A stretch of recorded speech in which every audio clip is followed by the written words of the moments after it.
So, in our daily lives, inefficiency is, it's kind of a dirty word. Oh, absolutely. Hmm. Whether you're an engineer or a CEO, the goal is always optimization. You want to do more with less, maximize output, minimize input. They're obsessed with it. But, and this is a huge life or death, but what happens when you're not in a boardroom?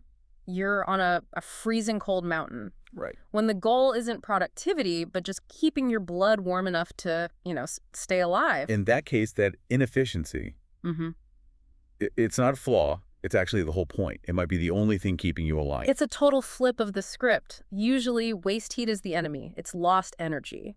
But when you're fighting hypothermia, waste heat isn't waste. It's the product. It is literally the only thing that matters. Welcome back to the deep dive. I'm really excited about this one because it feels like a direct sequel to our last conversation. It really is. We're picking up right where we left off. Last time, we built that model of the heat balance. Exactly. We looked at the math of how the environment steals heat from your body, wind chill, convection, all that. We were looking at the body from the outside in. But today, we're flipping that. We're zooming in. We are. We're moving from that abstract math model to the biological engine itself. Bro. We're going to get into the muscle physiology that makes heat generation even possible. We are getting under the hood today. And to do that, we're breaking down this really fascinating paper. It's called Resistance Exercise as a Controlled Thermogenic System by Dr. Levny Moten. And I should say, this analysis comes to us from the Uncompressed Thinking channel, which I know you're a fan of. They do a great job with this stuff. They really do. They strip these huge concepts down to first principles. So the mission for this deep dive is to understand a very specific mechanism. It's not just move to stay warm. Not at all.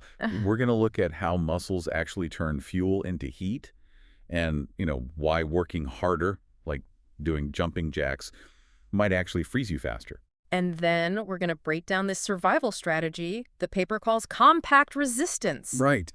Compact resistance. It sounds super technical, almost like something from a sci-fi movie. It does, but it's incredibly practical. But first, we have to understand the machine.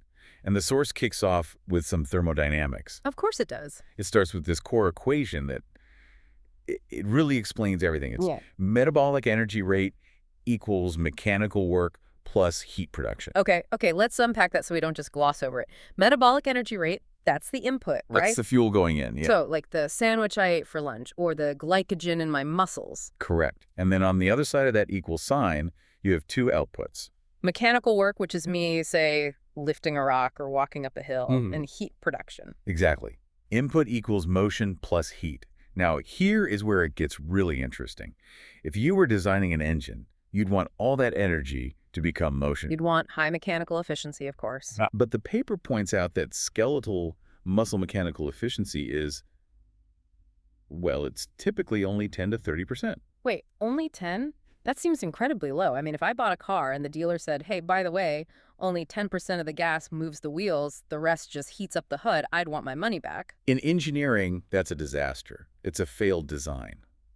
But in biology, specifically for a warm-blooded mammal, that inefficiency is the magic trick. Because if only 10 to 30% of the energy is moving the weight, where's the other 70 to 90% going? It has to go somewhere, right? Physics says so. It becomes heat? Precisely. It becomes heat. So we have to completely reframe our thinking. When we're talking about survival in the cold, we're not trying to be efficient movers. We're relying on the fact that our muscles are really, really inefficient engines. That heat isn't a bug. It's a feature. It is the dominant outcome of muscle contraction. It's wild to think that when I'm lifting weights or running, the vast majority of what I'm actually doing, thermodynamically, is just being a biological space heater. The movement is just a side effect. Wow. From a physics standpoint, yes. You are a heater that occasionally moves things. And the source actually dives into the microscopic reasons for this, which are fascinating. It talks about actin-myosin, cross-bridge cycling, and calcium handling. I saw those terms. Okay. And intracellular friction. That just sounds like there are a lot of grinding gears at the molecular level. That's a great way to picture it. Yeah. Without getting too deep in the weeds of biochemistry, basically every time a muscle fiber shortens, there's a huge amount of chemical rearranging and actual friction between protein filaments. So every contraction burns ATP, and that process just throws off heat. It throws off heat, and the friction of the filaments sliding past each other throws off even more heat. It all just dissipates. So Dr. Moten argues we should see muscle as a thermogenic organ first and a motion device second. At least when we're freezing. Exactly. Okay, so we've got this incredible heater built into our bodies. We're like 90% efficient heaters. But the paper makes it really clear that not all movement is created equal. No, and this is where people get into so much trouble. We just think movement equals heat, but the type of movement matters immensely. The paper contrasts two things: momentum-based movement and continuous tension. Momentum-based. So that's like what? Walking, Swinging your arms? swinging your arms, chopping wood, walking with a heavy stride. Anything where gravity or momentum helps you finish the motion. Okay. Think about swinging a bat. You put a ton of force in at the start, but once it's moving, momentum carries it through. During that swing phase, your muscles they turn off for a split second. That's the unloading phase the paper mentioned. Exactly. And during an unloading phase, metabolic demand plummets. So heat production plummets. You're getting a free ride from physics. Which is great for sports because it saves energy. But terrible for generating heat. So if I'm trying to stay warm, I don't want a free ride. I want to pay the full metabolic price for every single inch of movement. You want to pay double. You want to fight it every inch of the way. The source advocates for resistance in both directions. So think about pushing a really heavy door open. And then having to pull it closed against that same resistance. Yes. You're working on the push and you're working on the pull. Continuous loading. No breaks for the muscles. Right. It maximizes the metabolic cost per minute because there is no free ride. You're just forcing the engine to burn fuel constantly. Yeah. You want to minimize mechanical efficiency to maximize that thermal waste. This leads right into the trap that I think everyone, myself included, would fall into. Yeah. If you drop me in a freezing forest right now, my first instinct would be to just start moving a lot. Jumping jacks, burpees. Chinese, run in place, get the heart rate way up. And that is exactly what the paper calls the aerobic trap. Why is it a trap? I mean, it feels like hard work. I'm definitely burning calories doing burpees. You are. You're burning a ton of calories. But remember the big equation from our last deep dive. It's heat production versus heat retention. And this is the central conflict. You can produce a ton of heat, but if you blow it all away immediately, you gain nothing. In fact, you might end up colder. And aerobics. Blows it away. How? Well, think about what happens when you do high-intensity aerobics. First, there's ventilation. You start breathing really heavily. You're panting. So I'm panting out hot air from my core. And sucking in freezing cold air. I'm essentially air conditioning my insides. Exactly. Second, convective stripping. When you're flailing your limbs around in a jumping jack, you're moving them rapidly through that cold air. Like a fan blade. You are turning yourself into a human fan. You're blowing cold air across your own skin, stripping away that tiny boundary layer of warmth right next to your body. It's like trying to heat a house with all the windows open and a ceiling fan on full blast. Perfect analogy. And then there's the third danger, the biggest one, the one that actually kills people. Oh, right. The sweat factor. But wait, if I'm sweating, doesn't that mean I'm getting warm? Isn't that a good sign? In the moment, it feels like success. But sweat is designed to do one thing: cool you down. Through evaporation. And it is incredibly efficient at it. So if you do burpees until your base layer gets damp, its insulation value just crashes. Then when you stop moving, and you'll get exhausted and stop, that evaporation will suck the heat out of you faster than your metabolism can replace it. That's terrifying. So you work yourself to exhaustion, you get sweaty, and then you freeze to death because of the effort you put in. It's a tragic feedback loop. The source is very clear.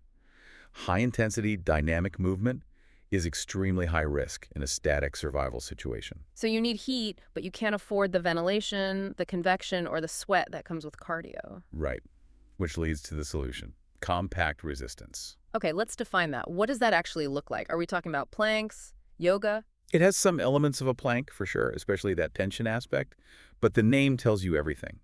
Compact means you aren't flailing around. You're doing the movements within your insulated clothing layers. So instead of waving my arms around, I'd be, tensing my chest and back, pushing my hands against each other really hard? Exactly. Static contractions, or very slow, high-tension movements where your limbs don't really leave the profile of your torso. You cross your arms and squeeze your pecs. You tighten your quads and glutes while standing perfectly still. And the logic here is the heat is generated deep in the muscle. Deep in the big muscles of the legs, the chest, the back. And if you're wearing, say, a parka, That heat just diffuses outwards very slowly. It gets trapped. It gets trapped immediately by the insulation. And because you aren't moving your limbs through the air, you're not disturbing that boundary layer. No convective amplification, no fan effect. And, crucially, you control your breathing. The paper mentioned that. Yes. You avoid the massive heat loss from panting. You're trying to thread this perfect needle. Keep the engine RPMs high enough to generate heat, but low enough that you don't hyperventilate or break a sweat. Maximum burn with minimum movement. That's the goal. This brings us to the numbers. Because I love that this paper actually runs the math. They talk about the IsoTone Heater model. Yes, and this is where it gets really convincing. The paper sets up a scenario. Imagine the environment is stealing 75 watts more heat from you than you produce at rest. Okay, 75 watts, that's like a decent-sized incandescent light bulb of heat just leaving my body every second. It is. If you do nothing, your core temperature drops, hypothermia sets in. Yeah. It's just a matter of time. Now, you don't have to become a blast furnace to fix this. You just have to close that 75-watt gap. So how much can this compact resistance actually generate? Is it enough? The source calculates that controlled resistance, just that steady compact tension, can add about 100 to 150 watts of metabolic output. Okay, so 150 watts of effort. And remember our efficiency number. The 80 to 90% inefficiency. So if you're putting out 150 watts of metabolic energy, about 80 to 85% of that becomes pure heat. That gives you roughly 80 to 125 watts of thermal energy. Oh, I see where this is going. If I'm losing 75 watts, but I'm generating 125. You are now in a surplus. Yeah. You're actively warming yourself up. Or in a worse scenario where you're losing, say, 100 watts, you've at least turned a dangerous deficit into a much more manageable one. That's a game changer. It shifts the problem from I'm freezing to death in 2 hours to I can last as long as I have calories to burn. Exactly. The limit isn't the cold anymore. The limit is just your fuel tank. You've extended your time of thermal neutrality by hours. And it's not just about your core temperature, is it? The paper brings up physiological side benefits because your core might be okay for a while, but your hands are the first thing to go. This is such a critical point. The source notes that your dexterity and your judgment, they decline before dangerous hypothermia actually sets in. Yeah, try tying a knot or using a radio when your fingers are just frozen claws. It's impossible. It is. And if you can't strike a match or tie a knot, you can't self-rescue. But this strategy of compact resistance improves peripheral vasodilation. Vasodilation. That's the widening of the blood vessels. Yes. Normally, when you get cold, your body clamps down blood flow to your limbs to protect the vital organs. It sacrifices the hands to save the heart. But by generating heat in the muscles of your limbs through tension... You encourage blood flow back to the extremities. Yeah. You're forcing the system to keep those lines open. So you keep your hands working. You keep your hands working, and you keep your brain working. Your connective tissues are more elastic. You're less stiff. Your neuromuscular coordination is better. You preserve your operational capacity. You can still think, and you can still use your hands. Which, at the end of the day, is the difference between life and death. Comfort is irrelevant. Function is everything. Now, obviously, you can't just stand there and tense your muscles for 10 hours straight. You get exhausted. The paper suggests a protocol for this called intermittent thermogenic pulsing. Right, because continuous effort, even compact effort, is going to lead to fatigue or sweat.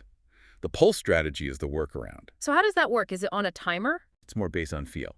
You have an active phase, maybe 2 minutes of high tension, where you generate a bunch of heat using that compact resistance. And then you have a rest phase. A rest phase. And during that rest, your insulation does all the work. You built up a reservoir of heat in your tissues, and now it's trapped in your clothing. You rest, you conserve energy, and you let that trapped heat keep you warm. And as soon as you start to feel that chill creep back in, you pulse again. Heat up, trap it, rest. Heat up, trap it, rest. That's a sustainable rhythm. It cycles the average heat balance towards stability without the huge cardiovascular strain of just running forever. You can manage your calorie burn over a much, much longer period. It really turns your body into a thermostat. You kick the furnace on when you need it, and you turn it off before you overheat. You are managing the equation. Wow. You're actively manipulating all the variables to stay alive. So let's wrap this up. We've gone from a simple thermodynamic equation all the way to a full-blown survival strategy. What's the biggest takeaway for you? For me, it's just the validation of that inefficient engine. We spend so much of our lives trying to be efficient, but our muscles are 10% efficient movers and 90% efficient heaters. And when you're in the cold, you need to think like an engineer managing a heat plant, not an athlete trying to win a race. Exactly. And the method matters so much. Don't just move blindly. Use compact resistance to harness that heat without blowing it away. It provides the physiological why behind the heat balance model we built last time. It connects the math to the muscle. It really does. Uh-huh. And it empowers you. You're not helpless against the cold. You have a generator on board. You just have to know how to run it. I love that. And I want to leave everyone with this final thought from the source that really stuck with me. We spend our whole lives obsessing over calories, right? There's the enemy or they're just fuel for movement. But this paper just flips that on its head. It does. In the cold, the most important conversion isn't food into motion. It's food into warmth. The decisive variable isn't just how much energy you have, but the structure of how you burn it. The structure of the burn. That's something to think about next time you're out in the snow. Huge thanks to Uncompressed Thinking for the source material, and of course to Levne Moten for the analysis. And thank you, the listener, for tuning in. Stay curious and stay warm. Stay warm.